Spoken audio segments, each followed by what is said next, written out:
ಕಳೆದ ಶುಕ್ರವಾರ ಉತ್ತರ ಕನ್ನಡ ಜಿಲ್ಲೆಯ ಮುಂಡಗೋಡಿನ ಹೋಟೆಲ್ ಒಂದರಲ್ಲಿ ನಡೆದ ಎನ್ಎಂಡಿ ಜಮೀರ್ ಅಹ್ಮದ್ ದರ್ಗಾವಾಲೆ ಭೀಕರ ಹತ್ಯೆ ಪ್ರಕರಣವನ್ನ ಪೊಲೀಸರು ಕ್ಷಿಪ್ರವಾಗಿ ಭೇದಿಸಿದ್ದು ಕೇವಲ 24 ಗಂಟೆಯೊಳಗೆ 5 ಆರೋಪಿಗಳನ್ನು ಬಂಧಿಸುವಲ್ಲಿ ಯಶಸ್ವಿಯಾಗಿದ್ದಾರೆ. ಮುಂಡಗೋಡ ಪಟ್ಟಣದ ಕೆಎಸ್ಆರ್ಟಿಸಿ ಬಸ್ ನಿಲ್ದಾಣದ ಎದುರಿನ ಅಂಬಿಕಾ ಸಾವ್ಜಿ ಹೋಟೆಲ್ನಲ್ಲಿ ಊಟ ಮಾಡುತ್ತಿದ್ದ ಜಮೀರ್ ದರ್ಗಾವಾಲೆ ಮೇಲೆ ದಾಳಿ ನಡೆಸಿ ಹತ್ಯೆ ಮಾಡಲಾಗಿತ್ತು. ಆರೋಪಿಗಳು ಮೊದಲು ಕಣ್ಣಿಗೆ ಖಾರದ ಪುಡಿ ಎರಚಿ ನಂತರ ಮಾರಕಾಸ್ತ್ರಗಳಿಂದ ಹಲ್ಲೆ ನಡೆಸಿ ಹತ್ಯೆಗೈದಿದ್ದರು.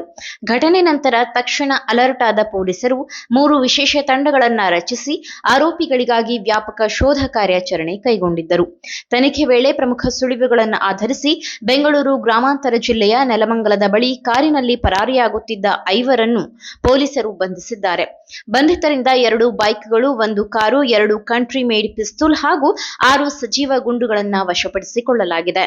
ಬಂಧಿತರನ್ನ ಮಂಜುನಾಥ್ ನಾಗೇಂದ್ರ ಕಾಜಗಾರ್, ಶ್ರೀಕಾಂತ್ ರಾಜಶೇಖರ್ ಕಿರಣ್ಣವರ್, ಮಂಜುನಾಥ್ ವಿಷ್ಣು ಬೆಳಗಾಂ, ಅಭಿಷೇಕ್ ಬಡಶೆಟ್ಟಿ ಮತ್ತು ದೀಪಕ್ ನಾಗರಾಜ್ ನವಲೆ ಎಂದು ಗುರುತಿಸಲಾಗಿದೆ. ಪ್ರಾಥಮಿಕ ತನಿಖೆಯಲ್ಲಿ ಮಂಜುನಾಥ್ ನಾಗೇಂದ್ರ ಕಾಜಗಾರ್ ಮತ್ತು ಮೃತ ಜಮೀರ್ ದರ್ಗಾವಾಲೆ ನಡುವೆ ಮೀಟರ ಬಡ್ಡಿ ಮತ್ತು ರಿಯಲ್ ಎಸ್ಟೇಟ್ ವ್ಯವಹಾರಗಳ ವಿಚಾರದಲ್ಲಿ ಉಂಟಾದ ವೈಮನಸ್ಯವೇ ಹತ್ಯೆಗೆ ಕಾರಣ ಎಂದು ತಿಳಿದುಬಂದಿದೆ.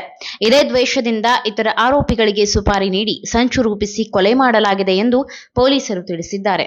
ಉತ್ತರ ಕನ್ನಡ ಎಸ್ಪಿ ದೀಪನ್ ಎಂಎನ್ ಅವರ ಮಾರ್ಗದರ್ಶನದಲ್ಲಿ ನಡೆದ ಈ ಕಾರ್ಯಾಚರಣೆಯಲ್ಲಿ ಹಲವಾರು ಪೊಲೀಸ್ ಅಧಿಕಾರಿಗಳು ಮತ್ತು ಸಿಬ್ಬಂದಿಗಳು ಭಾಗಿಯಾಗಿದ್ದು ಪ್ರಕರಣದ ತನಿಖೆ ಮುಂದುವರೆದಿದೆ. ನೀವು ಸಣ್ಣ ಆಗ್ಬೇಕಲ್ವಾ? ಅದು ಒಂದು ಉತ್ತಮ ಆಹಾರದಿಂದ ಸಣ್ಣ ಆಗ್ಬೇಕಲ್ವಾ? ಪ್ರತಿದಿನ ನಮ್ಮ ಜೀನಿ ಸ್ಲಿಮ್ ನ ಯೂಸ್ ಮಾಡಿ ಯಾವುದೇ ಸೈಡ್ ಎಫೆಕ್ಟ್ ಇಲ್ದಂಗೆ ನೀವು ಸಣ್ಣ ಆಗ್ತೀರಾ.